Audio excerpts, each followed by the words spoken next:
السلام علیکم ناظرین کرام، نئی ویڈیو میں آپ کو خوش آمدید کہتے ہیں۔ سپریم کورٹ سے بڑی خوشخبری آ چکی ہے، سارے پلان الٹ چکے ہیں، خان کی جانب سے بڑا چھکا مارا گیا ہے اور اس کے بعد اب چراغوں میں روشنی نہیں رہی۔ بڑی خبریں آ رہی ہیں، چاہے وہ پاک افغان بارڈر سے ہوں، چاہے پنجاب حکومت کے حوالے سے ہوں، ہائی کورٹ سے ہوں، جو اس ویلاگ کے اندر میں نے آپ کے سامنے رکھنی ہے۔ آپ سے گزارش ہے کہ اس یوٹیوب چینل کو ضرور سبسکرائب کریں، ویڈیو کو لائک کریں، شیئر کریں اور اپنی رائے کا اظہار ضرور کریں۔ ناظرین کرام، سپریم کورٹ سے کیا خبر آئی ہے وہ تو آپ کے سامنے رکھنی ہے، لیکن گزشتہ رات ارشد شریف کی والدہ کا جنازہ ہوا۔ اس جنازے کے اندر جسٹس اطہر من اللہ نے شرکت کی، سابق D G I S P R lieutenant general retired Asif Ghafoor نے شرکت کی، حامد میر نے شرکت کی، دیگر کئی نامور شخصیات نے شرکت کی۔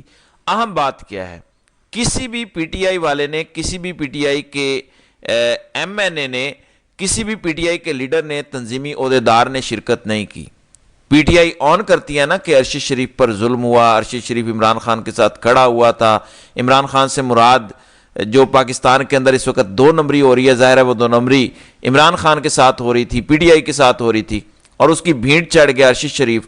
تو اب اصولی طور پر، اخلاقی طور پر پی ٹی آئی کو یا کسی بندے کو جانا چاہیے تھا جنازے میں۔ اگرچہ سہیل آفریدی جب وزیر اعلیٰ بنے، انہوں نے اسمبلی کے اندر ارشد شریف کا ذکر کیا، پھر جب وہ اسلام آباد آئے تو ارشد شریف کی بیوہ جویریہ کے ساتھ انہوں نے ملاقات بھی کی، لیکن ان کی والدہ جو کہ انتہائی بہادر خاتون ہیں، جن کی ابھی بی بی سی کی ایک ویڈیو میرے سامنے گزری، انہوں نے کہا کہ میرے اندر ایک لاوا پک رہا ہے جو ابل رہا ہے کہ میں اپنے بیٹے کو بھول ہی نہیں سکی۔ 3 سال سے جد و جہد کر رہی تھی، کوئی وکیل ان کے ساتھ کھڑا ہونے کو تیار نہیں تھا، اور المیہ یہ ہے کہ ان کے جنازے پر کوئی پی ٹی آئی کا بندہ نہیں آیا۔ ظاہر ہے گور صاحب ہیں، سلمان اکرم راجہ ہیں، کوئی بھی جا سکتا تھا۔ اب دوسری طرف سپریم کورٹ سے بڑی خبر ہے، خبر یہ ہے کہ کیس لگا ہوا تھا آج آئینی بینچ کے سامنے، جس کے اندر عمر ایوب اور شبلی فراز یعنی اپوزیشن لیڈر سینٹ اور اپوزیشن لیڈر قومی اسمبلی، ان کی نااہلی کے خلاف جو پشاور ہائی کورٹ سے ان کے خلاف فیصلہ آیا تھا، اس کو چیلنج کیا تھا سپریم کورٹ کے اندر کہ ان کی نااہلی ختم کی جائے، نیا الیکشن نہ کروایا جائے، نااہلی ختم کی جائے تاکہ وہ اپوزیشن لیڈر کا جو عہدہ ہے برقرار رکھ سکیں۔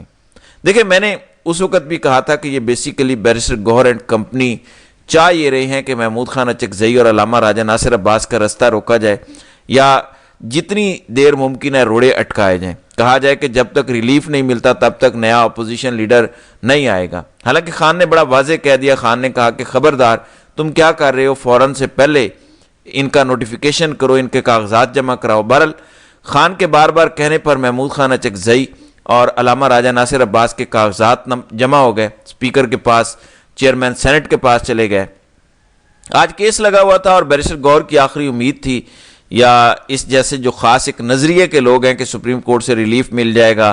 آج اچانک جب سماعت شروع ہوئی تو بیرسٹر گوہر نے دونوں درخواستیں واپس لے لی اور کہا کہ اگرچہ ہمارا کیس لگا ہوا تھا لیکن ہم اپنی درخواستیں واپس لیتے ہیں، اور ساتھ ہی انہوں نے کہا کہ 30 اکتوبر کو غالباً سینٹ کا الیکشن ہے شبلی فراز والی سیٹ پر، تو اس حوالے سے بھی اگر آپ حکم امتناع دے دیں یا جو بھی ہے الیکشن جلدی ہے اس کیس کے حوالے سے۔ بہرحال یہ چیزیں ہوئی ہیں۔ اب آپ کہیں گے کہ اس کے اندر خوشخبری کیا ہے، انہوں نے تو درخواستیں واپس لے لی ہیں، تو وہ جو ریلیف کی امید تھی وہ شاید اب ریلیف نہ ملے، تو خوشخبری یہ ہے کہ پلان یہ تھا کہ اسی طرح سے روکا جائے۔ جو سخت لوگ ہیں، جو ہارڈ لائنر آپ کہہ سکتے ہیں، علامہ راجہ ناصر عباس جیسے جو بکتے نہیں ہیں، جو جھکتے نہیں ہیں، یا محمود خان اچکزئی جیسے نظریاتی لوگ جو سر دھڑ کی بازی لگاتے ہیں یا کسی اسٹیبلشمنٹ کے سامنے، یا کوئی اسٹیبلشمنٹ ان کو خرید نہیں سکتی، تو وہ لوگ سامنے نہ آ جائیں۔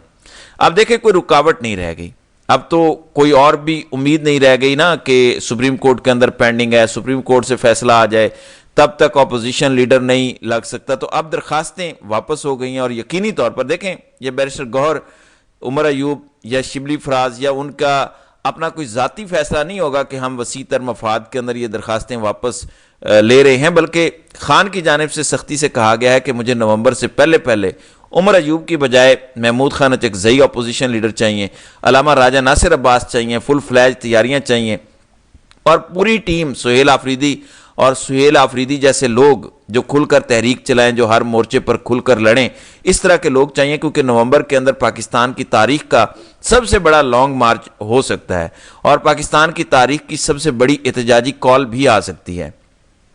دوسری طرف آج الیکشن کمیشن سے خبر سن لیں. خبر یہ ہے کہ الیکشن کمیشن نے نگران حکومت کی مدت بڑھانے سے متعلق آئین میں ترمیم کی سفارش کی. سفارش میں کہا گیا کہ اسمبلیوں کی تحلیل کی صورت میں انتخابات 90 کی بجائے 120 روز میں کرائے جائیں. اب الیکشن کمیشن یہ کیوں کر رہا ہے؟ آئین تو وہ پہلے سے توڑ چکے ہیں. 90 دنوں میں انہوں نے الیکشن نہیں کروائے تھے. اب وہ چاہتے ہیں ترمیم ہو جائے اور کل کو اگر سکندر سلطان راجہ کا گریبان پکڑا جائے تو پھر وہ کہے کہ دیکھو نا ترمیم ہو گئی تھی، یہ ہے وہ ہے، ماضی سے اطلاق ہوتا ہے، فلاں سے اطلاق ہوتا ہے. تو دیکھیں خوف تو ہے نا. ویسے یہ ترمیم کرنے کی ضرورت کیا ہے؟ ملک میں الیکشن ہی کروانے کی ضرورت کیا ہے؟ یہ سیاپا، یہ ڈرامہ کیوں کیا جائے؟ کیا کرنا ہے؟ کشمیر میں آپ نے دیکھا مینڈیٹ خان کا، پھر بندے خریدے گئے، نون پی پی نے مل کے انوار الحق کو وزیر اعظم بنا دیا. اب انوار الحق کو بھی ہٹا کے اپنے ہی بندے کو ہٹا کے پھر peoples party P T I کے بندے خرید کے نیا وزیر اعظم اپنا لانے جا رہی ہے. تو جب اس ملک کے اندر بندے خریدو، بندے بیچو، جوڑ توڑ ہونا ہے اور حکومتیں بننی ہیں، حکومتیں گرانی ہیں، اور اگر الیکشن ہو بھی جائے خوش قسمتی سے، چاہے وہ 120 یا 140 روز کے بعد ہو، تو اس کے بعد بھی عوام کا مینڈیٹ، اس کی رسپیکٹ نہیں ہونی، یا عوام نے جس کو ووٹ دیا اس نے نہیں آنا، تو پھر ایک ہی سفارش کر دو نا الیکشن کمیشن صاحب.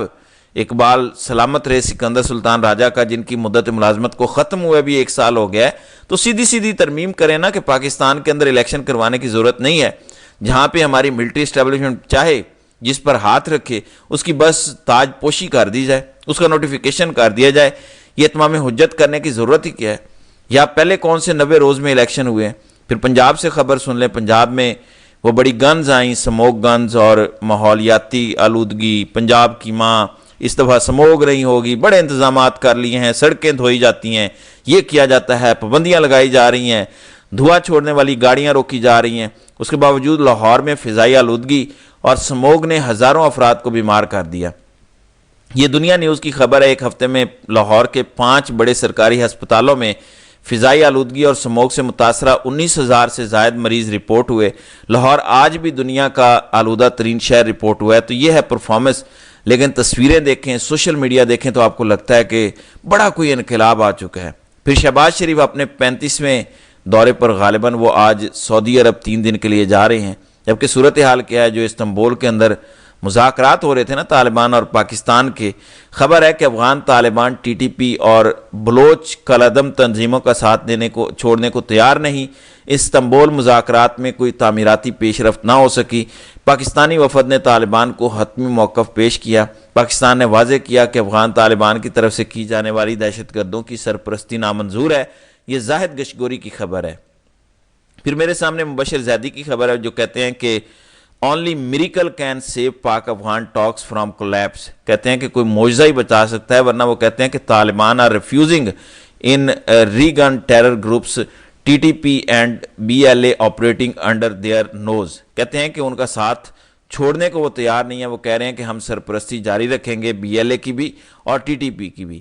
جبکہ ہمیں تو بتایا گیا کہ قطر کے اندر جو بات چیت ہوئی تھی وہ بڑی کامیاب ہوئی. لیکن اب وہ کہہ رہے ہیں کہ بھائی ہم اس سارے سلسلے کو جاری رکھیں گے. جبکہ شیر افضل مروت جیسے لوگ جو کہتے ہیں کہ میں احتجاج کو لیڈ کروں گا تو لوگ نکلیں گے، احتجاج ہی حل ہے، یہ ہے وہ ہے، پی ٹی آئی کے اندر کمپرومائزڈ لوگ ہیں.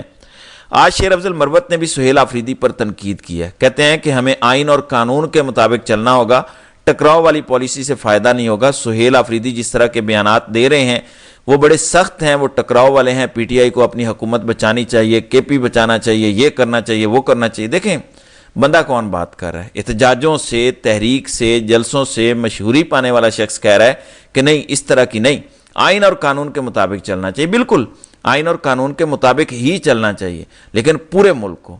کیا اس ملک کے اندر آئین ہے؟ کیا اس ملک کے اندر قانون ہے؟ اور اس وقت پورا عدالتی سٹرکچر اور اس کا پورا سیاسی نظام کیا آئین اور قانون کے مطابق ہی چل رہا ہے؟ یعنی شیر افضل مروت کس طرح کی باتیں کر رہے ہیں؟ خود احتجاج کی باتیں کرنے والا کہ فلاں کر سکتا ہے، فلاں نہیں کرے گا، فلاں اتنے جوگا نہیں ہے. اب کہہ رہے ہیں کہ سہیل آفریدی کو بالکل چپ کر کے بیٹھ جانا چاہیے. تو یہ اس وقت صورتحال ہے. بہرحال دیکھتے ہیں کہ آئندہ آنے والے دنوں میں اس حوالے سے مزید کیا ہوتا ہے. تو ناظرین کرام، آپ کی اس ویڈیو کے حوالے سے کیا رائے ہے؟ آپ اپنی رائے کا اظہار کامنٹ سیکشن میں ضرور کیجیے گا.